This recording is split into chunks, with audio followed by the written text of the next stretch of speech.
కర్కాటక రాశి. ఈ రాశి వారికి రోజు మధ్యమ స్థాయిగా చెప్పవచ్చును. ముఖ్యమైన నిర్ణయాలు త్వరితగతిన పూర్తి చేస్తారు. ఖర్చుల పరంగా కొంత వ్యయం పెరిగే అవకాశాలు ఉన్నాయి. భూమి గృహానికి సంబంధించిన పనులు కొంతవరకు ముందుకు వెళ్తాయి. దానివల్ల కొంత మీకు ఆనందాన్ని పొందుతారు. వివాహాది ప్రయత్నాలు అనుకూలిస్తాయి. ఉద్యోగస్తులకు అనుకూలంగా ఉంది. ప్రయాణాలు వాయిదా పడే అవకాశాలు ఉన్నాయి. మిథున రాశి వారు ఈరోజు ఆంజనేయ స్వామికి 3 అరటి పండ్లు సమర్పించి మీ పనులు ప్రారంభించండి. మీకు మరింత శుభయోగం కలుగుతూ ఉంటుంది. సింహరాశి. ఈ రాశి వారికి రోజు కొంత కలిసి వస్తుంది.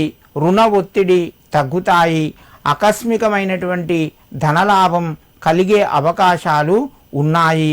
మీ ప్రయత్నాలు శ్రద్ధగా ఏకాగ్రతతో చేయండి. మీకు కొంత కలిసి వస్తుంది. కుటుంబ సభ్యుల యొక్క సహాయ సహకారాలు సంపూర్ణంగా ఉంటాయి.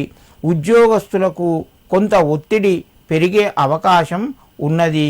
నిరుద్యోగ ప్రయత్నాలు యథావిధిగా కొనసాగుతాయి. అనవసరమైన ఖర్చులు కూడా పెరిగే అవకాశాలు ఉన్నాయి. సింహరాశి వారు ఈరోజు హనుమాన్ చాలీసా చదవండి. మీకు కొంత అనుకూలంగా ఉంటుంది. కన్యారాశి. ఈ రాశి వారికి రోజు మధ్యమ స్థాయిగా చెప్పవచ్చును. వ్యాపార రంగంలో ఒత్తిడి పెరుగుతూ ఉంటుంది. ఉద్యోగస్తులకు తోటివారి సహకారము కొంత తగ్గుతూ ఉంటుంది. శుభ కార్యక్రమం లోపల పాల్గొంటారు. కోర్టు వ్యవహారాలు అనుకూలంగా ఉన్నాయి.